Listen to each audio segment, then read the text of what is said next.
is Isangbedo Barbara Obioma of Barbara's Vlog. So welcome to another episode of Barbara's Vlog.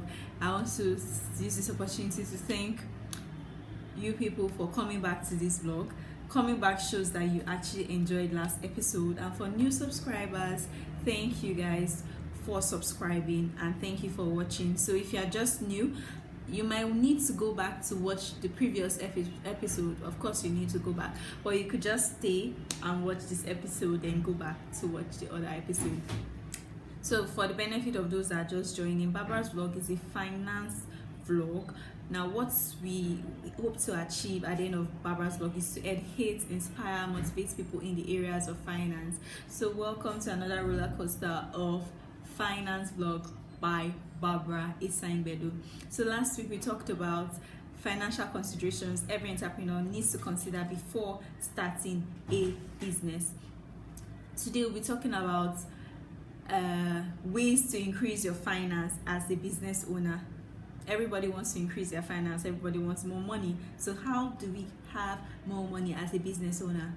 I'm sure most of us are looking forward to hearing what I have to say, and I hope we would all be blessed or all learn one or two things from today's episode. So ways in which you can increase your finance. Number one, budgeting. Every business owner needs to budget. Okay, as a business owner, you need to plan. Budgeting simply means planning your income, planning your expenses. Is under financial planning. So you need to plan, okay, in the next year, 1 or 2 years, how much do you intend to make as your income? Let's say year 2019, you expect to have a 20% increase in your income. Let's say you're earning you have a turnover of 1 million. So 2019, 20%, that is 1.2 million. Your expenses, you plan for them. Your your taxes, you plan for them. Now your expenses could increase due to the fact that at times there is inflation, high increase in prices of goods and services. So you also need to put all that into consideration. You at times you need to plan for more. Don't underestimate. In budgeting, you need to overestimate. So at least if it's more than what you expect, you know that you did the right thing. Overestimating than underestimating. So it's also very important. As a business owner, as an entrepreneur, you need to budget. Like I already said, there are some things you need to plan, like your personal needs. Okay, let's say you have a turnover of 1 million or so, and you have to put yourself on salary. Let's say you put yourself on a 50,000 or 100,000 salary, and that must be realistic though. That means you must have put into consideration your workers' fee, your rent, your this, that. So let's say at the end of the day you are putting yourself on 50,000. Out of that 50,000, you should be able to consider that okay, you're going to spend, let's say 5% on feeding. You're going to spend 10% on fuel. You have to estimate it right. This is your salary, 50,000. As in, I've been having that difficulty, but I thank God that I was able to do that. I had to get another bank account. One was for my salary account, the other one my savings account. So as soon as I get my salary, I just remove, okay, let's say 20,000 from it, and I said, no matter what, I ain't touching this thing. I ain't, no matter what. So that 30,000 or that remaining amount which I have, whatever the amount is, that is what I'm going to use. I'm going to squeeze myself to sort myself out, like no matter what. So that 20,000 is just for my savings. So the other one is for, you know, my expenses, my taking care of myself, feeding, blah blah blah, and everything. 20,000, I won't touch it for like 12 months, which is 240,000. At the end of 12 months, I could shop, right? I could do whatever I want to do. I could reinvest. I could go into another new business. So at times you have to just cultivate that habit of budgeting and planning, and also have a focused mind and always see the end rather than the now.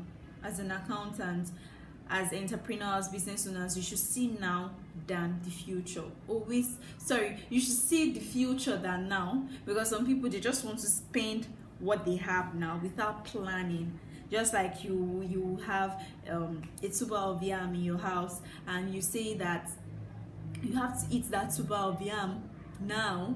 That means tomorrow you don't have any other option, so you prefer to eat everything now. What about tomorrow and you don't have any option?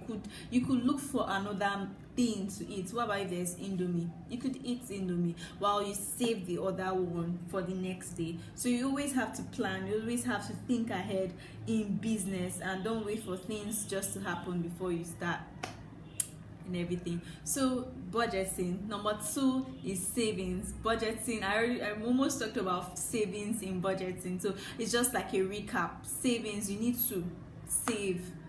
As an entrepreneur, you're earning, maybe as an entrepreneur, not that you're earning a particular amount which you put aside as your salary is 100,000.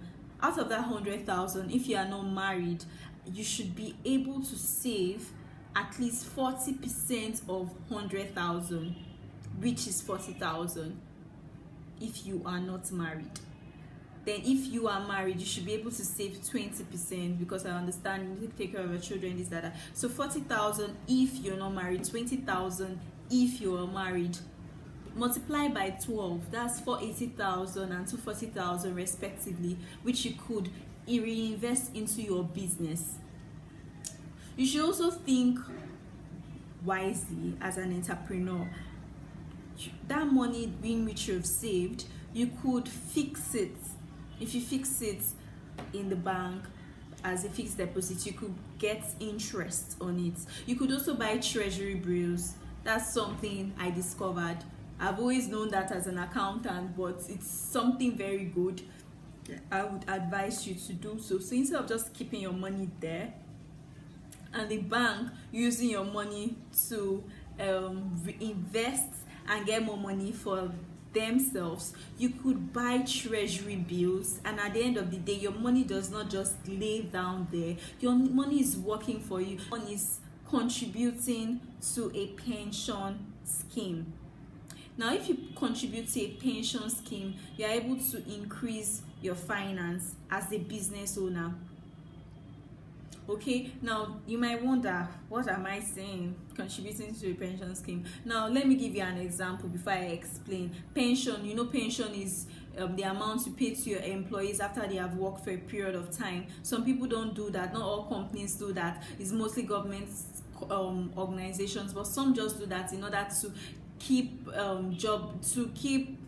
their employees motivated and for job security. Okay, some employees are motivated to work in the company when they know that after a period of time, if they leave, they'll get so and so as their pension, as a form of pension. So you could decide to do that. For example, if your employee works with you for a period of 10 years, come on, that employee has worked with you for a very long time, has put in energy, everything, or even 15 or 20 years, and you're a private company, you should be able to give that employee a certain amount of money. And if you don't plan it, you see yourself dipping your hand into your financials and paying that employee even more than what you're supposed to pay. It might not even be more, but it's not planned. For example, 10 years and you're deciding to pay the person 100,000 or 150,000. Let's say you look at the fact that the person has worked and the person was earning 70,000 or 50,000 and worked for 10 years, and you want to pay the person 100,000. You didn't plan for it. Now you see yourself dipping your hand into your reserves or into your profits and giving that person. Why can't you from the onset decide to create a pension scheme for your employees, in which the employees are aware of it, and every month a particular amount, let's say 10% or 5% as the case may be, will be deducted from the employee's salary? And let's say it is 10% times 50,000, which is 2,500. 10% is 5,000. 5% 10% is 5,000, 5% is 2,500. So if it's 10%, 5,000, 5,000 times 12, which is 60,000 a year, and person has worked for 5 years, that is 300,000. That is what to be attributable to the person. So it's freely given to the person without stressing yourself and everything. So such an employee would be happy. So by doing that, you have reduced your expense. So increasing your finance is all about reducing your expense. Once you are able to reduce your expense is like this, your finance is like this. So that is that for contributing to a pension scheme.